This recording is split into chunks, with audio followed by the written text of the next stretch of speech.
Today, a detention hearing is scheduled for a 16-year-old boy accused of stabbing a black teen girl in an apparent hate crime. Thanks for joining us, everyone. I'm Eric Connard. And I'm Neda Irampour. Now, this happened over the weekend. Witnesses say a group of teenagers approached the girl and her family about an assault from earlier in the day. The group began yelling racist slurs, and the girl was stabbed, according to witnesses there. And the girl was then taken to the hospital. At this point, we do not know her condition.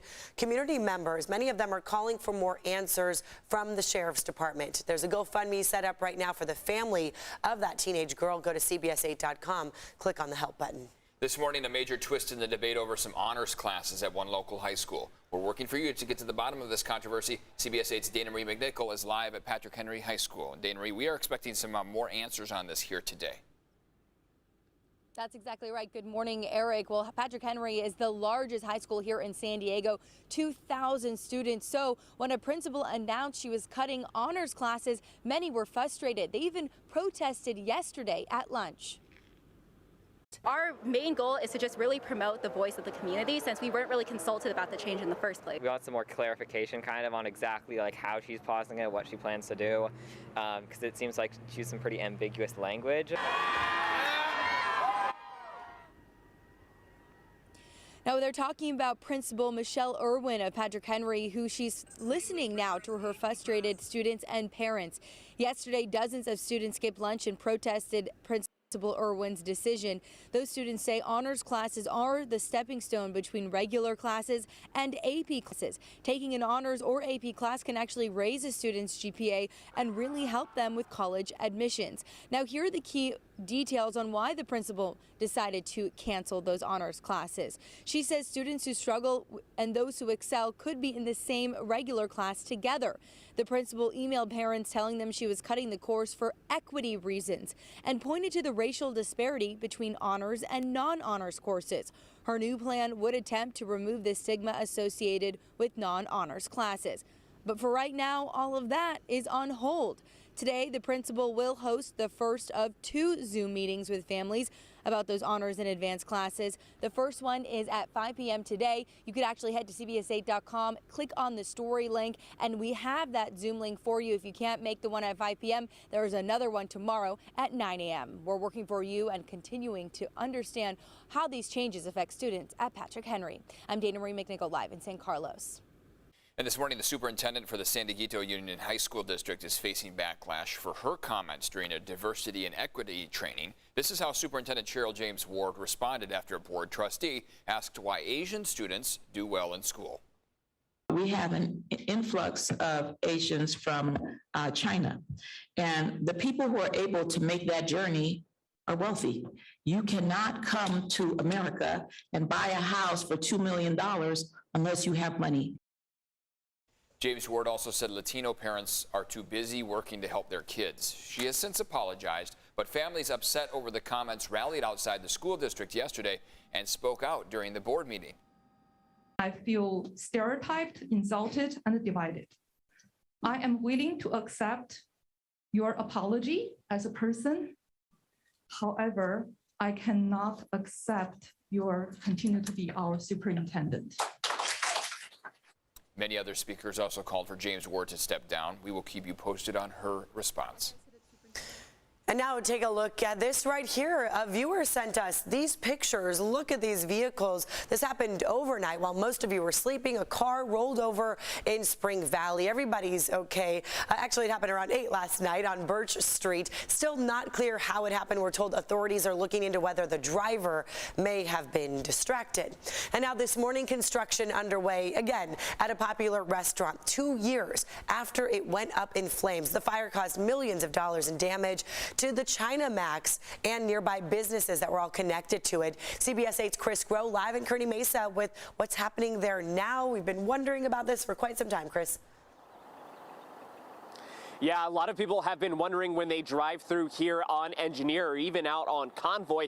Remember, this right by our studios, what exactly is happening with China Max? And well, because it's right by our studios, we got to see that work was starting pretty early on at this building. And so we got to asking those who are working on the construction exactly when we could potentially see some of the tenants back in. And we actually spoke with the project manager for DCI Construction, and he told us that the wait has been pretty standard. A lot of people have been wondering why and if there may be a delay, but he said that this is all pretty standard considering the scale of the fire and the fact that during the pandemic they had some normal delays that they could be experiencing. Now, the building caught fire back in April of 2020. It caused $4.5 million worth of damage, but again, they're looking at potentially July to get those tenants back in.